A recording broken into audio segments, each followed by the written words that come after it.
अपनी बातें तमाम लोगों तक पहुंचाएं। उपस्थित आज के प्रोग्राम के अध्यक्ष राष्ट्रवादी कांग्रेस के जिला अध्यक्ष उमेश भाई, उपस्थित हमारे नगर अध्यक्ष पद की दावेदार हमारी मैडम, मंच पे बैठे हुए सभी उपस्थित हमारे राष्ट्रवादी कांग्रेस के नगर सेवक के उम्मीदवार और सामने मेरे जो बैठे जवान और बुजुर्ग, आज जो प्रोग्राम यहाँ रखा गया है पापा नगर में, तो उमेश भाऊ अभी रजा टावर के पास में इमाम वालों की सभा चालू है, लेकिन माँ की सभा और पापा नगर के रोड पे की सभा देखो, अभी जो भी लोग हैं अपने, ये जितनी जनता बैठी हुई है सामने, ये सब राष्ट्रवादी को प्रेम करने वाली जनता है। तो मैं सभी लोगों से ऐसी अपील करूंगा कि भाई आने वाली 2 तारीख को जो है तो अपने को घड़ी को ही चलाना है और घड़ी को ही मतदान करना है। अभी जो ये एमआईएम के लोग, अभी कल सभा हुई चौफुल्ली के ऊपर, तो यहाँ जो भी लाया जा रहा है प्रवक्ता बोलने के लिए, तो उनको पैसे देके लाया जा रहा है। अभी हमारे जो प्रवक्ता है तो भुसावल शहर की प्रवक्ता है और सभी भुसावल शहर की रहवासी भी है, तो हमारे पास ऐसे कोई भाड़े के लाने वाले लोग नहीं है। और वो जो प्रवक्ता ला रहे और जो हमारे अजीत दादा पवार के बारे में बता रहे हैं कि घड़ी बीजेपी से मिली हुई है, तो मैं उनको बताना चाहता हूँ कि अभी जो कल एमआईएम की जो सभा हुई, तो उन्होंने जो तकरीर करे हमारे सदर साहब ने, तो सदर मैं जो बोल रहा हूँ कुछ लोग समझ रहे होंगे मैं किसका नाम ले रहा हूँ सदर के बारे में, जो हमारे सदर ने जो वहाँ तकरीर करे, तो तकरीर में उन्होंने बीजेपी का नाम भी लिया नहीं उमेश बाबू, उन्होंने सिर्फ राष्ट्रवादी राष्ट्रवादी राष्ट्रवादी। अरे मुस्लिम एरिया में अगर प्रचार कर रहे हो हमारा, तो सिर्फ राष्ट्रवादी का नाम लेके, शिवसेना रहेगी अपनी जगह, बीजेपी रहेगी अपनी जगह। अजीत दादा पवार ऐसी शख्सियत है और ऐसा लीडर है कि हमारे जो नवाब मलिक साहब है, जब उनके एड़ी के अंदर उनको जब गिरफ्तार किया गया था, तो ये अजीत दादा पवार थे जो एक मुस्लिम नेता को सपोर्ट करे। वो हमारी मैडम कल परसों प्रोग्राम में आके गए, अपने मैडम ने सना मलिक मैडम ने इतनी अच्छी बातें बताई। और हम गौर गरीबों को मालूम है कि जिसके ऊपर पुलिस की बीतती है तो वही जानता है कि पुलिस का तरास क्या होता है। तो सना मैडम ने इतनी प्यारी बताई बात हमको कि मेरे वालिद साहब जेल में थे और हम दोनों बहनें थे, हम दोनों बहनों ने संघर्ष करके हमारे पिताजी के लिए जो हमने काम किया और हमारा जो सपोर्ट करे, तो हमारे को अजीत दादा नहीं सपोर्ट करे, तो ऐसे व्यक्ति को हम बीजेपी का बोलेंगे क्या? जो हमारे समाज को सपोर्ट करता है हम उसको बीजेपी का बोलेंगे क्या? यहाँ पे भुसावल शहर में सपोर्ट करने वाला बीजेपी कौन है? तोतारी ने क्या करे? बीजेपी के जो उम्मीदवार थे, जो बीजेपी के 2 उम्मीदवार थे, अपने पिंटू भाऊ कोठारी, पिंटू भाऊ और एक अपना नागरानी, ये 2 उम्मीदवार थे। इनके जो उम्मीदवारी भरी हुई थी, इनकी विरोध में थी तोतारी। इन्होंने क्या संगमति करे, तोतारी का फॉर्म मांग लिए और बीजेपी का नगर सेवक बिन विरोध चुना के ला दिए। तो बीजेपी के हम हैं घड़ी वाले के तोतारी वाले? अरे जोर से बोलो जरा, हम हैं बीजेपी की घड़ी है कि तोतारी है? तो ये तोतारी वाले जो है बिजनेस कर रहे, अभी जहाँ भी सभा ले रहे, बड़े बड़े लड्डू फेंक रहे। अभी नगर अध्यक्ष और आमदार किसने बनाया था? संतोष भाऊ को, तुमने, हमने, हम सब नगर सेवकों ने मिलके। आज वो किसके बारे में बोलते हैं? हमारे नगर सेवकों के बारे में बोलेंगे, कभी उमेश भाई के बारे में बोलेंगे, कभी संतोष दाड़ी के बारे में बोलेंगे, अभी कई सभा रहेगी तो मेरे बारे में बोलेंगे।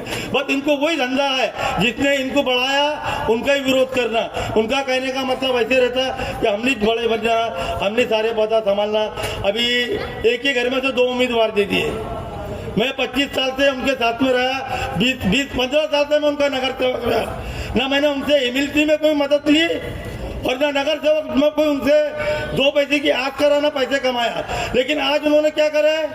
मैं उनके पार्टी में चले गया था। कब गया था पार्टी में?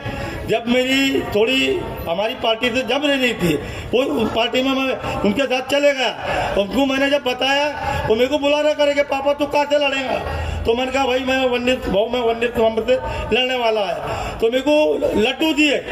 ठीक है ठीक है ठीक है करते करते 2-4 दिन 8 दिन 10 दिन चले गए। 10 दिन के बाद में हमारे कुछ कार्यकर्ताओं ने बोले कि भाई भाऊ तुम भाव से क्लियर कर लो, अपना क्या होने वाला है, सब लोगों के टिकट इधर उधर से फाइनल हो रहे, अपने टिकट का भी फाइनल कर लो। तो हम कुछ लोग जाने के बाद में मेरे को वार्ड नंबर 16 से टिकट दे रहे थे मेरी मिसेज का। अब मेरी मिसेज जो है वो 2 टाइम उम्र हो गया हुआ है और अभी हज को जा रहे हैं। वो अभी जो व्यासपीठ पे जो आज बैठे वो तो संतोष भाऊ दाढ़ी और जो हमारी महिला है वो अपने नगर अध्यक्ष पद की दावेदार, वो अकेले ना दिखे और हमारे उम्मीदवार अकेला ना दिखे, वो हिसाब से आज मैं मेरी मैडम को यहाँ बैठाया। अब वो आज को जा रहे मैं उनको वार्ड में इलेक्शन कैसा लड़ाऊँ, लड़ाने के बाद में चलो ठीक है मैं उनको बताया कि भाई मेरी मैडम कुछ लड़ने वाले नहीं है, तुम एक काम करो मेरे को टिकट दो। तो टिकट उन्होंने मेरे को नहीं दिए। एकता बनाए रखना चाहते हैं। हम भुसावल के हर नागरिक को हर जरूरतें पूरी करना चाहते हैं जिसके वो हकदार हैं। कई सालों से हमारे शहर में विकास रुक सा गया है। ये रुके हुए विकास को हम आगे बढ़ाना चाहते हैं।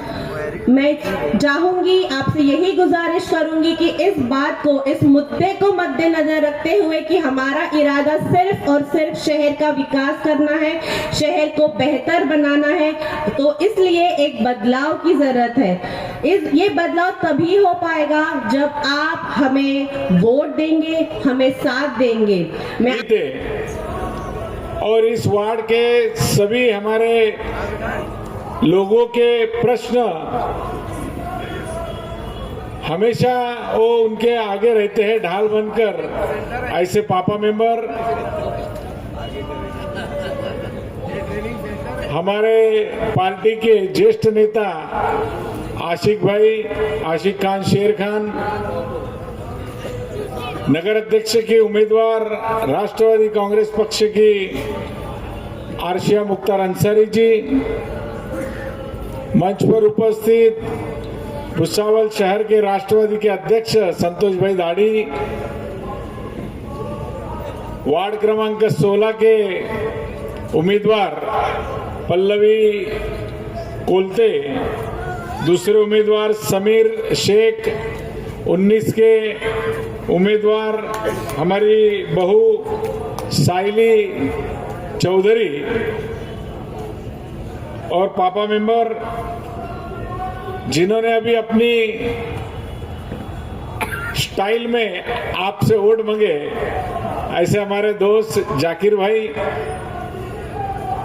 सभी उपस्थित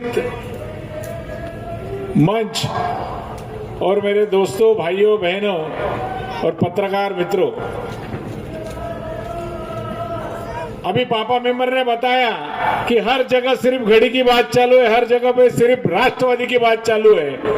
इसका मतलब है कि घड़ी तो चुन के ही आना है।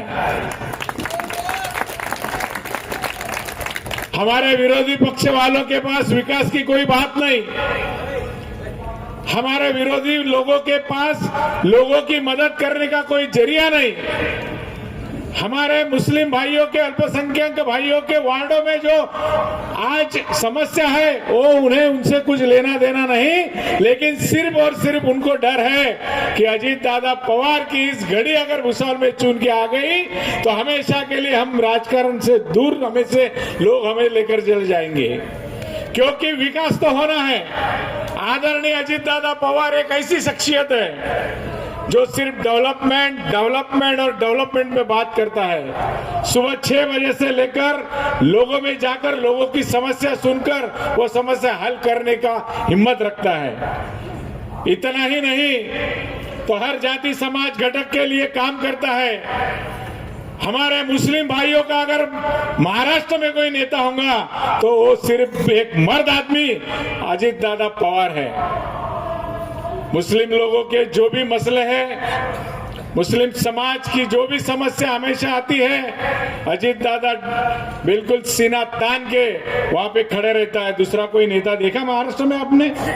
सिर्फ वोट होना दूसरे पार्टी को, मुसलमानों का, लेकिन मुसलमानों के लिए कोई उसको पाठिंबा नहीं देता या उनके कोई भी मसले हल नहीं करता। सिर्फ अजीत दादा एक ऐसी शख्सियत है जो हमारे पीछे खड़े रहता है।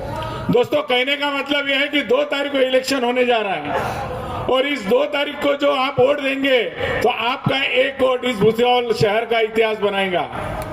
आपके वार्डों में जो जो प्रॉब्लम्स है, आपके वार्डों में जो जो गंदगियां फैली हुई है, साफ सफाई का मसला है, वो सब हमारे इस मंच पर उपस्थित जो जो हमारे उम्मीदवार है वो आपसे बिल्कुल बंधे रहेंगे और आप भी उनसे काम करके लेना, ये भी